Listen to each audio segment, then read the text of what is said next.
여성교회 그 나들이 그 장면을 보니까 저희도 나가고 싶죠. 예, 빨리 끝나고 나갈까요? 네. 오늘 그렇게 정말 밖에 나들이 하기 너무 좋은 시간인데 그 어떤 것보다 예배가 가장 중요하다라는 우리의 신앙 고백이 있는 거죠. 그러니까 우리가 여기 있는 거죠. 그 마음으로 예배의 자를 지키신 우리 한소의 모든 식구들 위해 한 주간을 살아가면서 꼭 필요한, 나에게 필요한 은혜와 은총이 있습니다. 우리 김영표 집사님 가정에는 다현이가 이제 25% 회복이 되었는데 이번 주간 5% 늘어나서 30% 회복이 되었다고 해요. 더 회복이 되기를 바라는 소망이 있을 거고, 우리 박은숙 권사님이 지금 항암 치료를 받고 있는데 드시지 못해요. 드셔야 되거든요. 그래서 식욕이 일어나 먹게 되기를 소망하는 마음이 있는 것처럼 여러분 모두에게도 정말 꼭 필요한 은혜와 은총이 있단 말이에요. 오늘 예배를 드리는 중에 이 한 주간 그러한 여러분 위에 꼭 필요한 은혜와 은총이, 그것이 치유이든 소생이든 회복이든 여러분 가운데 임하기를 간절히 축원합니다. 네. 여러분 고인물은 썩는다고 하잖아요. 너무나 잘 알고 있는 상식의 말인데 실제로 고인물 썩습니다. 근데 썩는 것으로 멈추지 아니하고 썩으면 부패하죠. 부패하면 거기 부패의 한 물에 걸맞는 또 다른 생명체가 거기서 일어나고 살아나게 되는 거죠. 그래서 하나님은 당신의 창조 세계를 항상 변하도록 만드셨습니다. 1년 내내 쉬지 않고 날짜가 바뀌잖아요. 오늘이 며칠이에요? 오늘이 5월 26일입니다. 5월 26일 저는 절대로 잊어서는 안 되는 날입니다. 근데 더 이상 묻지 마시고, 봄, 여름, 가을, 겨울 계절이 바뀌어요. 그리고 해가 뜨고 또 해가 지듯 달도 뜨고 달도 집니다. 바람도 구름도 물도 흘러가고 있는 거예요. 여러분 산이 그대로인 것 같아요? 아니죠. 산도 끊임없이 변화를 더해갑니다. 여러분 잘 보이지 않는 바닷속, 그래서 바다도 아무런 변화가 없다고 생각합니까? 아니잖아요. 태풍이 휩쓸 때마다 마치 자기 혁명을 이뤄내는 것처럼 밑에부터 새롭게 변화를 일구게 되는 거죠. 아이가 청년이 되고 청년이 어른이 되어 갑니다. 가장 자연스러운 삶은 그렇게 여러분 변화하는 거예요. 그러니까 여러분 세월을 야속하 마시고, 세월에 따라 나이가 들어 우리가 그 주름이 생기고 흰머리가 나고 그 다음에 점점 허리가 굽어지고 비가 오면 먼저 사인이 오죠. 신경통, 허리가 아프고 다리가 아프고 이런 거 그렇게 자연스러운 거예요. 그러니까 그 자연스러운 걸 받아들여야 되는데, 그런데 중요한 것은 변화돼 어떻게 변하느냐, 이게 중요합니다. 어떻게 변하느냐.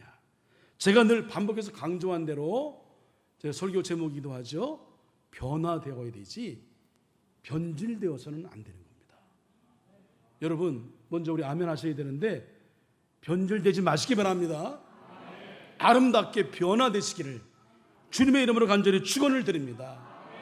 좋은 쪽으로, 긍정적인 쪽으로 항상 다른 사람을 살피고 배려하며 이런 넓은 마음을 갖고 사는 것, 이게 중요해요. 제가 여러분 결론부터 말씀드린다면 성령의 충만한 삶을 사는 사람이 누구냐? 기도 막 깊이 하고 막 방언하고 그 다음에 막 방언 통변하고 막 엄청난 이적이 일어나고 기도했더니 막 치유 역사가 일어나고, 그것도 물론 성령의 역사입니다. 그러나 진정한 우리 삶의 성령의 역사는 어떻게 나타나느냐? 우리 지난주에 말씀드렸는데 가장 큰 변화는 말이 통하는 거예요. 말이 통한다는 것은 마음이 통하는 겁니다. 같은 공간 안에 살아도 말과 마음이 안 통하면 그거는 여러분 가족이 아니죠. 공동체가 아닌 거예요. 그만큼 고통스러운 건 없어요. 그만큼 불편한 건 없습니다. 말이 통하지 않는 사람과 한 공간 안에 있다라고 하는 자가 얼마나 여러분 고통인지 우리 너무나 잘 알고 있는 거죠. 그 성령은 말을 통하게 하는 겁니다. 마음을 통하게 하는 겁니다. 영이 통하게 하는 겁니다. 그래서 통하면 어떻게 돼요? 하나가 되는 거죠. 그러니까 성령의 역사는 여러분 하나 되게 하는 겁니다. 이상하게 마음이 모아져. 내 생각과 내 주관이고 내 뜻이 있는데도 교회에서 이렇게 합시다 한다면 그 마음이 이렇게 모아져가 이렇게. 예? 그리고 전혀 이 교회 그 영적인 다양한 어떤 그 흐름이 있는 가운데에 제가 우리 교회에 어떤 말씀을 부탁드릴 때 절대로 우리 교회 상황에 대해서는 얘기하지 않아요. 그런데 강사로 오신 목사님이 어쩌면 우리 교회에 꼭 필요한 말씀일 뿐만 아니라 우리 교회에 강조하고 있는 그런 영적인 흐름을 타고 말씀을 전한다. 막 전율이 막 그냥 느껴지고 소름이 끼쳐요. 그게 하나 되게 하시는 성령의 역사인 거예요. 할렐루야. 그 성령은 여러분 하나 되게 합니다. 속회를 하나 되게 하고 성교회를 하나 되게 하고 우리 교회를 하나 되게 하고 여러분 가정을 하나 되게 하는 거예요. 근데 살짝 금을 가게 하고 분리하고 담을 쌓게 하고 경계하고 이런 것은 누가 하느냐? 이건 사단이 하는 짓이야. 성령이 하는 짓이 아니에요. 예? 성령은 하나 되게 한다. 이거 꼭 기억하시고 여러분 우리 교회 공동체뿐만 아니라 여러분 속해 있는 소그룹인 선교회도 그렇고 또 우리 속회도 그렇고 또 여러분 섬기는 우리 시온 성가대나 또 찬양팀이나 어느 모임체든 성령의 충만한 역사로 인하여 하나 되게 하시는 통하게 하시는 성령의 역사로 하나가 되는 공동체가 되기를 주님의 이름으로 간절히 축원을 드립니다. 하나가 되면 폭발적인 시너지의 효과가 능력이 에너지가 나타나게 되는 거예요. 그래서 여러분 또 하나 이 성령의 역사가 나타날 때에 어떤 현상이 나타나느냐? 하나 되게 가급적 긍정적인 마음으로 가급적 순종의 마음으로 그렇게 우리를 통하게 하는데 또 하나 뭐냐면 성령이 우리를 이끄시는데 어떻게 이끄시느냐? 아름다운 쪽의 변화를 일으키신다. 여러분 우리가 예수님 믿게 된 것 모태신앙이에요? 또 어쩌다 보니 되었어요? 아니에요. 우리가 예수님을 믿게 된 그 이전에 우리를 은혜로 구원으로 초대한 제 이름을 거꾸로 하면 선제은총, 앞선 은총이 있어요. 앞선 은총이 있어서 이상히 마음이 열려. 군대 제가 이제 군종 생활했는데 교회에 종소리 새벽에 시골에 종소리가 들리니까 이상하게 마음이 이게 뭔가 따뜻함이 느껴진대. 전혀 그 종교가 없는 그런 그 친구들 병사들이 그런 얘기예요. 그게 앞서는 우리의 마음을 먼저 열게 하는 겁니다. 여러분 우리가 은혜 받을 때 가장 먼저 중요한 것은 선제 은총. 교회 좀 가고 싶네. 오늘 찬송 부르고 싶네. 그 교회 오니까 마음이 막 열려. 이게 뭐냐면 앞선 은총, 우리 이끌어주는 선제 은총이에요. 그 선제 은총을 통하여 우리가 교회 안으로 또 예배 안으로 말씀 안으로 들어오게 되면 구원의 은혜가 깨달아져. 근데 우리가 자격이 있어 구원받은 것이 아니라 우린 자격이 없으나 하나님이 우리를 구원받을 길을 열어 주었는데 예수님만 믿으면 돼. 그게 믿어지는 은혜가 있어. 믿어지는 믿음이 있어. 그래서 그걸 우리가 받아들여서 그걸 예수님을 영접하는 순간, 복음을 받아들이는 순간 우리는 하나님의 자녀로 신분이 바뀌어. 그걸 가르쳐서 뭐라 그러냐? justification, 의인화. 의로운 사람이 된 건 아니에요. 의롭다고 인정해 주는 거예요. 칭의. 하나님이 너희를 의롭다고 인정해 주는 것. 자격이 있어서가 아니에요. 구원받았어요. 구원받은 다음에 성령께서 우리를 가만두지 않아. 나쁜 일 하면 양심의 가책이 돼. 찔림이 돼. 좋은 일 하면 더없이 마음이 기뻐. 이렇게 우리를 그 성결의 영인 성령이 우리를 막 이끌어줘. 점점 우리가 변화돼야 돼. 옛날에는 교회를 억지로 갔는데 이제는 신앙 고백으로 교회를 나와. 옛날에 봉사를 어쩔 수 없이 누가 하니까 끌려. 이제는 자발적으로 해. 이런 점점 변화를 이루는 것을 가리켜서 성화, sanctification 이렇게 얘기합니다. 그 의인화의 과정과 성화의 과정을 점점 이제 더하게 되면 성령의 영이 성결의 성령께서 우리를 잠깐만 이끌어 줌으로 말미암아서 우리가 점점 더 우리가 닮아가 예수님을. 그래서 성령의 열매가 주렁주렁 맺혀. 성령의 열매가 주렁주렁 맺힌다고 하는 것은 여러분 뭐 갑자기 막 무슨 뭐 이적을 행하고 막 기적이나 그게 아니라 우리의 말이 달라졌어. 우리의 마음이 달라졌어. 마음씀이 달라졌어. 둘 중에 하나는 꺼야 돼요.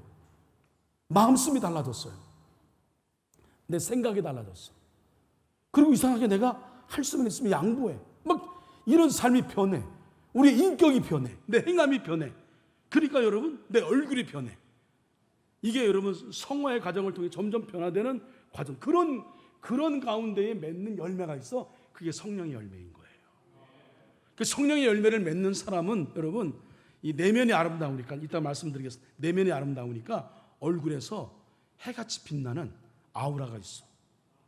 그래서 여러분 여행 갈 때 동방 종교의 흐름 속에 이제 주로 유럽은 서방 종교와 동방 종교 나누는데 동방 종교는 저쪽 러시아 쪽 이쪽으로 흘러가게 되었고 그리스, 터키, 러시아 쪽 흘러가게 되었고 이 서방 교회는 뭐 영국이나 프랑스나 이쪽으로 이제 흘러가게 되었단 말이에요. 동방 종교에 여러분 그 소위 성화의 그림을 보게 되면 성에는 예수님이나 얼굴 뒤에 뭐가 있어요? 둥그런 원이 있어. 그게 뭐예요? 그게 아우라야. 그게 내면에 성령의 역사함으로 인해 생기는 빛이에요.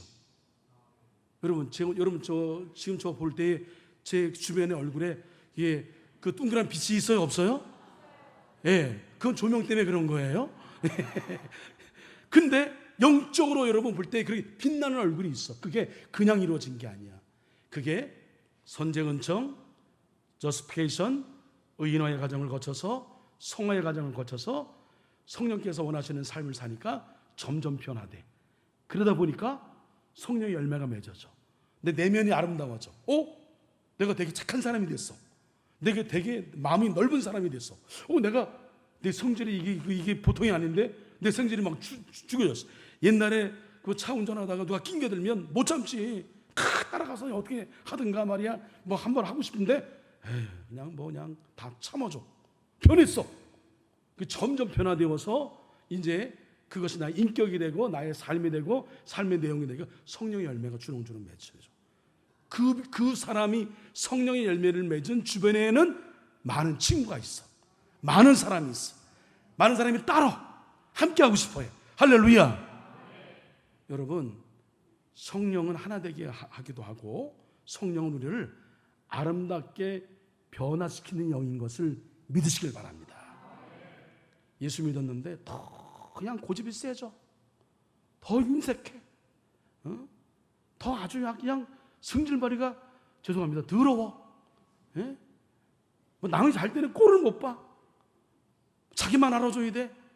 이렇게 계속해서 이게 점점 자기 세계 속에 빠져서 좁아져. 이건 성령의 사람이 아니에요. 그리고서 무슨 뭐 기도해서 뭐가 보이고 다 뻥입니다. 다 거짓말이에요. 성령의 사람은 여러분 폭넓게 기도한 것만큼 이해의 폭이 넓어지고 기도한 것만큼 사람을 대하는 나의 겸손의 폭이 넓어지고 할렐루야. 그렇게 되는 거예요. 종이 없네. 앞에서 졸면 어떻게? 앞에서 정신 차리세요. 하늘에서 내려온 선녀님 정신 차리세요. 여기 땅의 세계니까 그러시나? 물론 이제 묵상하느라고 그러신 걸로 알고 있는데 여하튼 여러분 아름다운 변화가 있어야 되는 겁니다. 자, 오늘 결론부터 말씀드리면 성령님이 내 안에 역사하시면 우리는 어떻게 변화되느냐? 하나님이 부여하신 우리의 삶의 의미를 성찰하고 성령님의 이끄심 아래서 조심스럽게 변해가야 한다는 거. 이게 핵심입니다. 자, 우리 오늘 본문의 4절로 좀 말씀. 왜 본문을 택했느냐? 제가 짧게 설명을 드릴게요. 일단 4절 5절 말씀 다 같이 읽습니다. 시작. 이스라엘 모든 장로가 모여 라마에 있는 사무엘에게 나아가서 그에게 이르되 보소서 당신이 늙고 당신의 아들들은 당신의 행위를 따르지 아니하니 모든 나라와 같이 우리에게 왕을 세워 우리를 다스리게 하소서. 이게 사사시대에서 왕정시대로 넘어가는 때이구나 라고 하는 걸 우리가 알 수 있죠. 거기 중심에는 사무엘이 있어요. 나중에 사무엘이 제 첫 번째 왕으로 누굴 택합니까? 사울을 택하는 그런 과정 속에 있는 내용입니다. 그런데 왜 이스라엘 백성들이 사사로 족해야 되는데, 그건 사사를 통해서 다스린다고 하면 하나님이 직접 통치하시는 것인데, 하나님 통치하시는 이 사사 시대에 막을 내리고 왜 왕을 원했는가? 이유가 있습니다. 제가 말씀을 좀 이렇게 요약하는 겁니다. 다른 나라 보니까 잘 살아. 이스라엘은 이게 좀 남쪽 북쪽으로 갈려지고 어려워. 그 사람들이 생각하기에 우리가 이렇게 못 사는 것, 우리가 가난한 것 다른 게 아니라 다른 나라는 도시국가를 형성하고 막 발전하고 있는데 우리 상대로 그렇지 못하는 것은 다른 나라보다 전부 다 왕이 있어. 그래서 우리도 잘 살기 위해서는, 우리도 부강한 나라가 되기 위해서는 어떻게 해야 돼요? 왕이 필요하다. 장로들이 먼저 왕을 요구했습니다. 사무엘이 좋아했을까요? 안 좋아했을까요? 안 좋아했죠. 예? 이건 인간적인 욕심에 의한 요구니까 안 좋아했지. 그래서 사무엘이 그 왕을 세우는 것에 대해서 적극적이지 않았어요. 근데 하나님께서 3번이나 야, 걔네들 얘기 들어줘. 왕을 원한다면 왕을 들어줘. 그 왕을 요구하는 게 사무엘, 너를 등지거나 너를 배신한 게 아니야. 나를 배신하는 거야. 그러니까 나도 솔직히 그 왕을 세우는 건 원치 않지만 백성들이 원하니 그래, 그 정도 내가 들어주지 하고 3번이나 강조해서 왕을 세웠습니다. 여러분, 중요한 건 이스라엘 백성들이 출애굽해서 가나안에 입성하고 또 가나안 입성해서 이제 하나님의 은혜 가운데 살아가죠. 예, 통일왕국을 이루고 나중에 또 갈라지고 통일왕국을 이루지만 하나님의 은혜로 살았는데 이들이 자꾸만 욕심이 생기네. 사람이 욕심이 끝이 없어. 예? 저 척박한 광야를 지나올 때는 그냥 집만 있으면 돼. 그냥 잠만 자면 돼. 근데 가나안 땅에 돌아오니까 적과 꿀이 흘러. 그 주변에 원래 원주민들 보니까 얘들이 믿는 신이 있는데, 얘를 믿는 신이 농사를 주관하고 그 다음에 자녀를 많이 낳게 하는 신이 있대. 그러니까 이스라엘 백성들이 우리도 그러고 싶어. 그래서 바알도 섬기고 아세라도 섬기고 우상을 섬기는 거죠. 하나님이 참으셨죠. 기다렸죠. 말을 안 들어. 결국은 그래서 남과 북이 갈라지게 되었단 말이에요. 네? 그런 상황 속에 사사를 보내어서 했는데 사사 시대야. 더 암울한 시대야. 가장 여러분 망조가 뭐냐면 자기가 옳은 대로 사는 거야. 내 소견이 옳은 대로. 여러분 정말 진지하게 여러분 생각해야 돼요. 내 신앙을 내 소견대로 신앙생활하느냐, 여러분 잘 살펴야 됩니다. 그 인간적인 욕심이에요. 내 소견이 옳은 대로 사는 그 나라는 망합니다.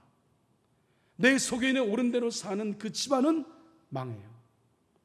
여러분, 우리는 분명한 삶의 기준과 목표가 있고 표대가 있어요. 이정표가 있어요. 우리는 하나님 말씀대로 살아야 되는 거예요. 하나님 뜻대로 살아가야 되는 거예요.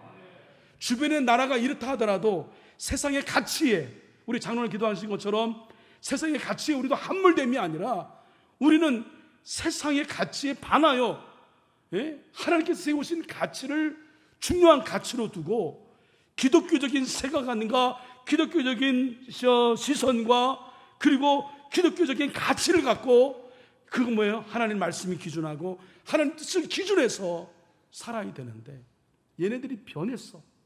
그래서 세상 나라 왕들이 세워서 잘 되는 나라, 우리도 그러고 싶어. 왕을 세우고자 하는 근본적인 목적이 자기의 욕망을 채우기 위함이야. 그냥 잘 살기 위함이야. 세상 사람들이 바라는 목표를 이루기 위함이야. 하나님의 뜻은 온데간데 없어요. 하나님의 말씀은 온데간데 없어. 그러니까 하나님이 얼마나 서운하셨는지 나중에 여러분 호세아의 선지자를 통해서 이 사건을 이렇게 회고하고 있습니다. 그 이전에 사무엘에게 하나님 말씀하시기를 그들이 너를 버림이 아니요 나를 버려 자기들의 왕이 되지 못하게 함이니라. 그 다음에 호세아 선지자를 통해서 뭐라고 말씀하시냐면 내가 분노함으로 내게 왕을 주고 진노함으로 패하였노라. 왕을 준 게 하나님이 좋아서 준 게 아니다. 솔직한 마음, 나 솔직히 화났다. 분노했다. 왕을 주었단 말이에요. 근데 그들의 원하는 요구의 목적이, 동기가 하나님이 아닌 자신들의 욕심을 세우기 위함, 다른 나라와 비교하여 우리도 도시국가를 이루어서 힘을 세워 강력한 나라를 세우기 위한 자기 욕심이었다라고 하는 겁니다. 그래서 주변에 다른 나라를 비교하여 그렇게 원하는 거죠. 우리도 왕을 원한다, 이렇게 얘기를 했습니다. 그런데 이런 이 이스라엘 백성들의 태도는 어제 오늘 일이 아니었죠. 9페이지 갑니다. 8절에서 하나님은 내가 그들을 애굽에서 인도하여 낸 날부터 오늘까지 그들이 모든 행사로 나를 버리고 다른 신들을 섬김같이 내게도 그리 하는도다. 이때부터 삭수가 노랬어. 하나님이 오랜 동안 참아오신 겁니다. 출애굽 이후로 계속되어 왔던 것임을 언급하시죠. 만약 사무엘 당시에 이스라엘 백성들이 주변 국가들에 비해 자기들이 가난한 이유를 하나님의 시선으로만 찾을 수 있었다고 한다면 역사의 방향이 바뀌었을 거예요. 오늘 하나님께 회개했겠죠. 그럼 하나님께서 회개한 이스라엘 백성을 다시 써서 새로운 역사를 펼쳐 나가셨겠죠. 역사의 아쉬움, 교훈입니다. 그래서 우리는 물어야 돼요. 오늘 말씀을 통해서 뭘 물어야 되냐면 지금 나의 현재를 어떤 시선으로 바라보고 있는지, 나는 내가 신앙생활을 무엇 때문에 하는 건지, 내가 직분을 감당함이 내가 무엇을 위하는 것인지, 정말 우리 찬양한 대로 하나님의 부르심 앞에 내 삶을 맡겨서 그 주어진 사명을 위하여 하나님께서 주시는 뜻과 그 하나님의 우리를 향하신 명령을, 사명을 부여잡고 내가 그 뜻대로 살아가고 있는가? 아니면 여전히 내가 하나님을 믿고 신앙생활하는 모든 것들 속에는 내 욕심과 욕망과 내 요구가 투영되어 있는 것은 아닌가? 때로 다른 사람들과 자신을 비교하며 원칙 없이 흔들리고 있지는 않은지, 여기 이 집은 잘 살아요, 여기 잘 나가요, 나도 그렇게 해주세요. 뭐 신앙적인 원칙은 소용없어. 뭐 그냥 신앙은 대충 믿음 생활은 대충을 하고, 뭐 기독교인 세계관 상관없어요. 오늘 여러분이 요구하는 것은 무엇인가요? 현대에는 고대 사회 같은 의미의 왕은 없지요. 그러나 사람들은 여전히 왕을 요구하고 있습니다. 여러분의 왕은 누구입니까? 무엇입니까? 지금 우리가 살고 있는 이 시대는 자본이 왕이죠. 편리가 왕입니다. 부자로 사는 것보다 바르게 사는 게 옳다는 사실에 대해서, 편하게 사는 것보다 우리가 의미 있고 가치 있는 바르게 사는 게 옳다는 사실에 대해서 모두 귀를 막아 버렸어요. 때때로 하나님의 나라를 얘기하고 하나님의 의를 얘기하고 정의를 얘기하고 평화를 얘기하고 거룩을 얘기하고 선을 얘기하고 순수한 헌신과 충성을 얘기하면 현실 감각이 없는 철없는 이상주의로 치부되고, 그런 설교는 귀를 닫습니다. 재미없다고 해요. 마음으로 받아들이지 않습니다. 심지어 교회들마저 대중의 요구에 따라 반응하는 시대가 되어버렸습니다. 인기 있는 설교자, 어떤 설교자예요? 대중들이 듣고 싶어하는 설교, 인문학이나 사회학 같은 거로 말씀을 나름대로 해석을 하면, 야, 저 목사님 되게 똑똑하네, 저 목사님 말씀이 깊이가 깊어. 인문학과 사회학으로 말씀을 해석하는 부분에 대하여 매우 큰 점수를 줍니다. 실제로 감리교회에 그런 목사님 코로나 때 엄청난 인기를 얻었습니다. 또 어떤 사람은 때로는 웃기고 울리며 사람들의 감성을 건드리는 가벼운 조크나 농담으로 코미디언이나 연예인처럼 전하는 것에 빠지기도 합니다. 목사님 정말 너무너무 재밌어요. 그냥 배꼽을 빼고 재밌어요. 또 어떤 사람은 용한 점쟁이처럼 당장 처해 있는 삶의 문제를 부적 하나 처방해 주듯 사람들을 어떤 한 말씀을 딱 자기식으로 해석을 해서 그걸 현혹하여 전하는 설교자를 추앙하는 사람도 있습니다. 우리 교인들도 있어요. 설교는 대중들의 요구를 들려주는 것이 아니라, 여러분 잘 들으시기 바랍니다. 설교는 하나님의 뜻을 들려주는 것입니다. 다 같이 아멘. 다 동의 안 하시잖아. 예? 그거 뭐 너무 자연스러운 당연한 얘기라고 하는데, 하나님의 뜻을 전달하면 때로는 막 아파. 때로는 나한테 하는 것 같아. 견디기 어려워. 그러면 여러분은 뭐라 그래요? 목사님 그만 혼내세요. 이런 얘기합니다. 옳음을 지향하고 바름을 지향하고 할 때에 우리가 그렇게 살지 못하는 것에 대한 처절한 자기 반성과 성찰이 없이 어떻게 옳음을 지향해요? 우리 욕심으로 가득했는데, 욕망으로 가득했는데, 눈에 보이는 번영, 잘됨, 무슨 뭐 돈 많이 버는 거, 땅 많이 갖는 것, 이것이 축복이라고 생각하는 사람들 앞에 그게 아니요라고 이렇게 얘기를 하면 얼마나 부담이에요. 산상수훈의 복이 진정한 복이요라고 한다면 여러분 중에 누가 그걸 동의하겠냔 말이에요. 그게 하나님 뜻인데, 하나님 아니죠. 저 목사님 아닙니다. 목사님 잘못해서 하시네요. 심지어 설교를 그렇게 여러분 나름대로 평가하고 비평합니다. 기독교 신앙이 이제 대중들의 소비 상품처럼 되어버렸어요. 많은 사람들이 성도라는 이름의 소비자가 되었습니다. 대형 마켓에서 마음에 드는 상품을 고르듯이 마음에 드는 설교가 진행될 기독교 관련 방송을 찾고 교회를 찾고 설교자를 찾아요. 좀 더 많은 선택지를 얻기 위해서 우리 부모님들, 야, 큰 교회 나가. 또 본인도 큰 교회 나가. 왜? 거기 배우자 어떻게 얻으려고. 예? 또 사업적인 목적 때문에. 그리고 애들도, 야, 그 시스템이 잘 되는 큰 교회 가서 배워야지, 제대로 교육받지, 이렇게 얘기합니다. 심지어 다양한 취미 활동을 위해서이기도 해요.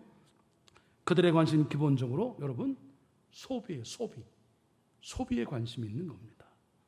이스라엘 백성과 비교해 보세요. 그 교회마다 다양한 상품 개발에 사활을 걸고 있어요. 교회도 대기업이 돈을 버는 것처럼 대형 교회가 더 잘 되는 이유 중에 하나가 바로 언급한 본질이 아니라 인간들의 니드, 인간들의 소비 욕구, 욕심과 욕망을 채우기 위한 잘못된 변화를 선택하는 것이 지금에 있는 우리 교회의 현실이다. 안타까이 바라보게 됩니다. 유진 피터슨 목사님이 성공주의 목회 신화를 포기하라는 책을 썼습니다. 미국 교회의 신앙을 한마디로 소비자 중심의 신앙이다, 이렇게 못 박아요. 여전히 예배와 지향에서 미국식 실용주의, 이것이 편만에 있습니다. 여기에 또 우리 한국교회도 그걸 본받으려고, 미국식 실용주의 영역을 벗어나지 못하는 한국교회는, 한국교회 성도 역시 여러분 그렇게 지향하며 사는 거죠. 그러니까 숫자가 많고 막 그러면 교회가 엄청 부흥하고 그건 옳은 거야. 근데 이 사회 속의 문제를 안고 어떻게든 하나님 뜻대로 살아내기 위하여 이 사회의 아픔을 함께 아파하며 그렇게 교회를 지켜내고 신앙을 지켜내려고 하는 교회는 여러분 부흥하는 교회가 아니야. 예? 뭐 조금의 숫자가 늘면 목회에 성공했대. 이게 다 여러분 소비 지향의 잘못된 근거로 인한 본질을 벗어난 판단이라고 하는 거죠. 그래서 잠시 멈추어야 합니다. 우리가 음악에도 쉼표가 있어요. 간주가 있어요. 저는 간주로 하고 찬양하는 거 너무 잘했다는 생각이 들어요. 간주하면서 우리의 마음을 다시 한번 다잡고 한 1절, 2절, 3절 하면 그냥 습관적으로 부른단 말이에요. 간주에 다시 한번 우리의 마음을 보담아서 찬송에 집중해서 하나님 높여드리는, 우리의 삶도 그래야 돼요. 잠시 멈추어야 할 때가 있습니다. 그래서 물어야 합니다. 우리가 지향하는 이 방향이 옳은 것인가? 내가 지금 사고하고 내가 주장하고 내가 막 그냥 목숨처럼 여기는 이게 정말 중요한 거 맞아? 우리가 기도하는 이 기도가 정말 옳은 기도인가? 여러분 기도의 내용을 잘 살펴보세요. 그 기도의 내용이 여러분 정말 성경에 비추어 성령님이 인정하시는 옳은 기도인가? 우리가 설교를 듣는 이 태도가 과연 여러분 옳은 것인가?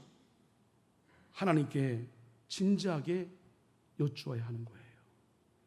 이 물음을 가지고 진지하게 성찰하지 않는다면 여러분 인구가 줄어서 교회 학교가 없어져서 전도를 못해서 여러분 교회가 문 닫는 것이 아니라 교회와 신앙의 본질과 목적을 상실한 잘못된 변화로 인하여 유럽교회처럼 박물관 교회가 되고 관광상품으로 되어버리는 거예요.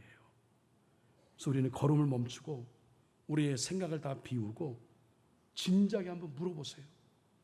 내가 살아온 삶에 제가 보니까 정말 안타까움이 있어요. 어떻게 이렇게 안 변해? 어떻게 이렇게 한결같아? 안 좋은 쪽으로? 조금만 생각을. 근데 그게 자기는 옳은 거야. 그게 아닌데 물어야 됩니다. 나는 지금 변화하고 있는 건가? 아니면 변질되고 있는 건가? 조금만 내 주변을 살피면 그 정답이 나와요. 그러므로 우리가 낙심하지 아니하노니 우리의 겉사람은 낡아지나 우리의 속사람은 날로 새로워지도다. 우리가 변화되어 가야 할 방향이 여기 있는데, 아름답게 묘사되어 있는데, 겉사람 낡아지는 것 당연하죠.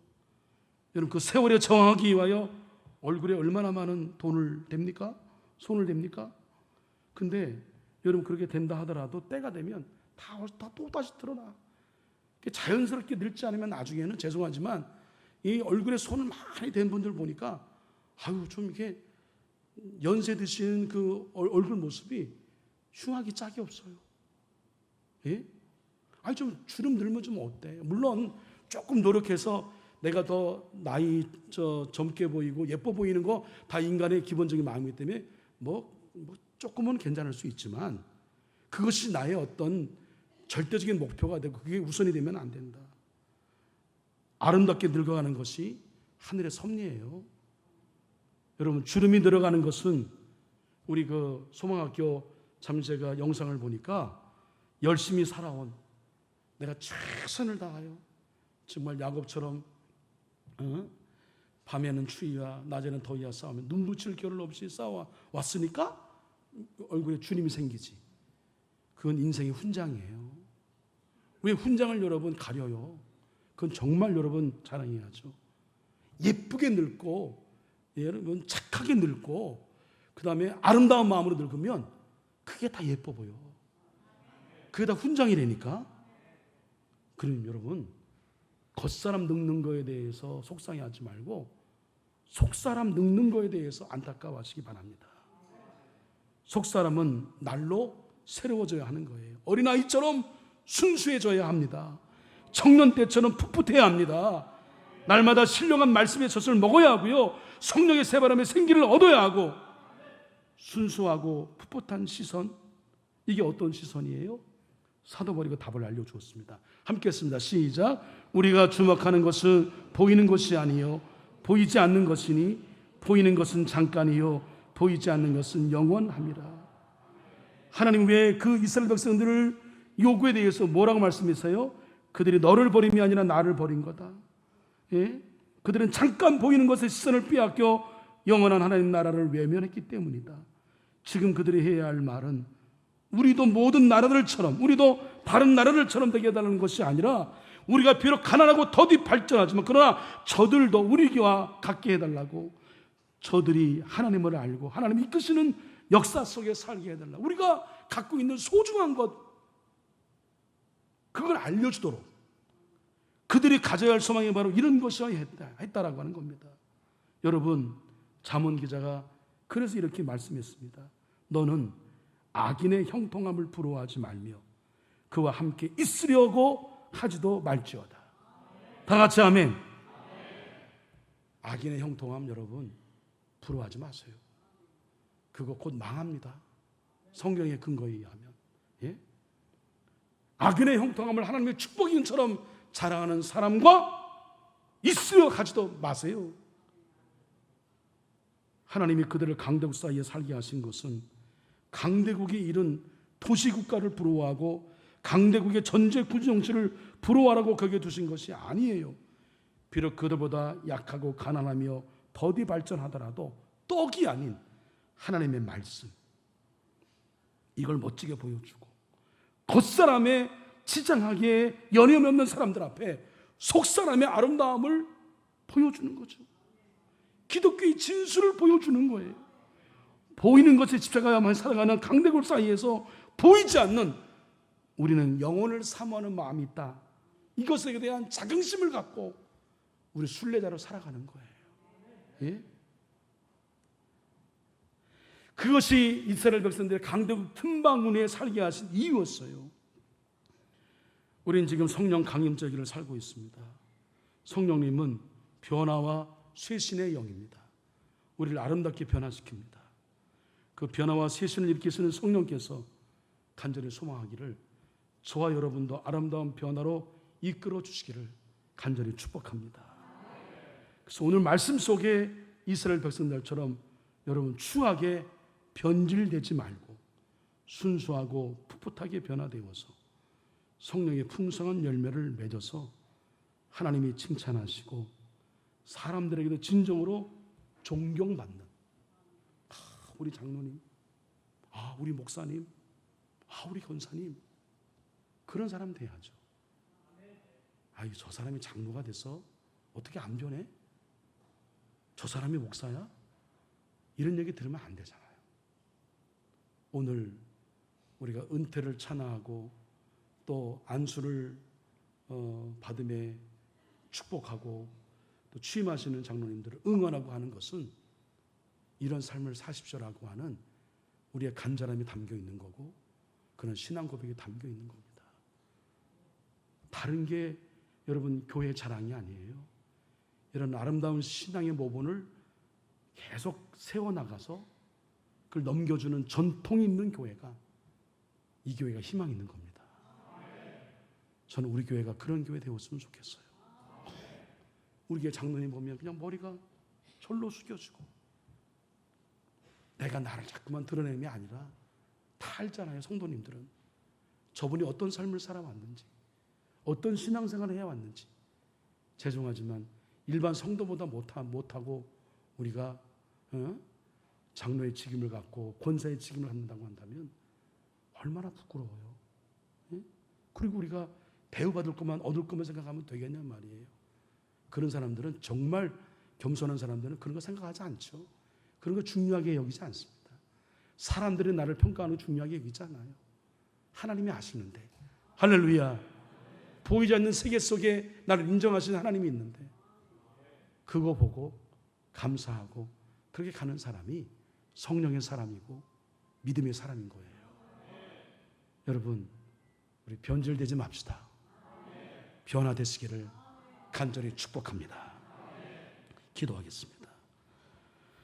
사랑의 하나님 아버지, 우리 모두 변질되지 않고 아름다운 변화 이루게 하여 주시옵소서. 나이가 들어가며 생기는 주름이 지금까지 살아온 인생의 자랑스러운 훈장이 되게 하여 주시옵소서. 속사람이 예쁘게 아름답게 하여 주시옵소서. 그렇게 되도록 성령님 우리를 도와 주시옵소서. 예수님의 이름으로 기도합니다. 아멘.